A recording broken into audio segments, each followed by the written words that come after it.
पाकिस्तान की राजधानी इस्लामाबाद में हाल ही में एक ऐसी घटना हुई जिसने सबको हिलाकर रख दिया। लेकिन ये सिर्फ एक हमला नहीं था। नहीं, ये एक बहुत बड़े संकट का इशारा है जो पूरे देश को अपनी गिरफ्त में ले रहा है। तो चलिए समझते हैं कि आखिर ये पूरी तस्वीर है क्या। ये शब्द सिर्फ शब्द नहीं है, ये पाकिस्तान के मौजूदा हालात की एक कड़वी सच्चाई बयान करते हैं। सोचिए, हमला हुआ देश की राजधानी इस्लामाबाद में, वो जगह जहां सुरक्षा का पहरा सबसे सख्त माना जाता है। इस अचानक हुई हिंसा ने सबको सकते में डाल दिया। और इस धमाके की कीमत 30 से ज्यादा जानी। और ये तो बस शुरुआती आंकड़ा था, जिसके और भी बढ़ने का अंदेशा था। वाकई एक बहुत बड़ी मानवीय त्रासदी। देखिए, ये कोई अंधाधुंध हमला नहीं था, बल्कि इसके पीछे एक सोची समझी साजिश थी। हमलावरों ने जुमे की नमाज का वक्त चुना और निशाना बनाया एक खचाखच भरी मस्जिद को।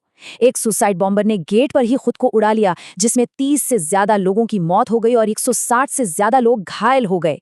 और तो और ये सब ठीक उस वक्त हुआ जब उज़्बेकिस्तान के राष्ट्रपति भी शहर में ही मौजूद थे। तो सवाल उठता है कि इतने भयानक हमले के पीछे आखिर था कौन। अब हालांकि अभी तक किसी ने खुलकर जिम्मेदारी नहीं ली है, लेकिन सारे के सारे इशारे एक ही संगठन की तरफ जा रहे हैं।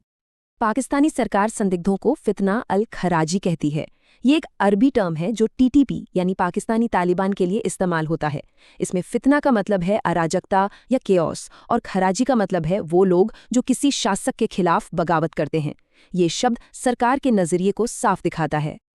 इस्लामाबाद का यह हमला कोई अकेली घटना नहीं है, बल्कि ये उस लंबे और खूनी अभियान का हिस्सा है जिसे पाकिस्तानी तालिबान यानी टीटीपी पिछले कई सालों से चलाता आ रहा है।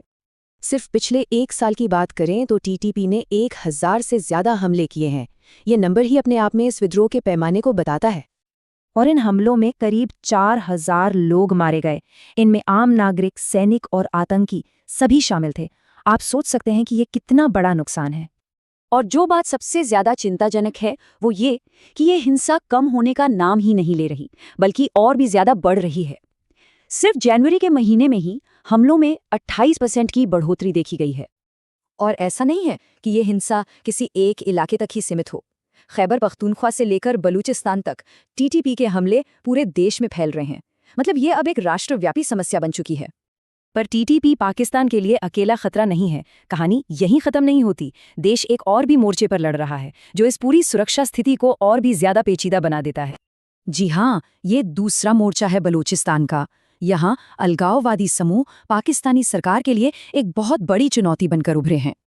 पिछले ही हफ्ते बलूच लिबरेशन आर्मी यानी BLA ने एक बहुत बड़ा और कोऑर्डिनेटेड हमला किया। उन्होंने एक ही साथ कई जगहों पर धावा बोलकर पूरे इलाके को जैसे रोक सा दिया। और इस हमले में करीब 50 लोगों की जान चली गई। ये उनके सबसे बड़े हमलों में से एक था। इस हमले के बाद सिर्फ जमीन पर ही नहीं, बल्कि सूचना के स्तर पर भी एक जंग छिड़ गई। एक तरफ पाकिस्तानी सेना ने दावा किया कि उन्होंने 200 से ज्यादा लड़ाकों को मारकर ऑपरेशन खत्म कर दिया है, तो दूसरी तरफ BLA ने इस दावे को पूरी तरह से झूठा बताया और कहा कि उनका ऑपरेशन तो अभी भी चल रहा है। तो अब तस्वीर धीरे धीरे साफ हो रही है। एक तरफ टीटीपी का बढ़ता खतरा है और दूसरी तरफ बलूचिस्तान में अलगाववादी विद्रोह। ये दोनों मिलकर पाकिस्तान को एक ऐसे संकट में डाल रही हैं जहां उसे एक साथ कई मोर्चों पर लड़ना पड़ रहा है। जरा इस टाइमलाइन पर एक नजर डालिए। इससे पता चलता है कि हालात कितनी तेजी से बिगड़ रहे हैं। पिछले हफ्ते बलूचिस्तान में BLA का बड़ा हमला, कल सेना का ऑपरेशन खत्म करने का दावा, आज सीमा पर टीटीपी के 24 लड़ाके मारे गए और इसके महज कुछ ही घंटों के बाद राजधानी इस्लामाबाद एक आत्मघाती हमले से दहल गई। सब कुछ एक के बाद एक लगातार होता जा रहा है।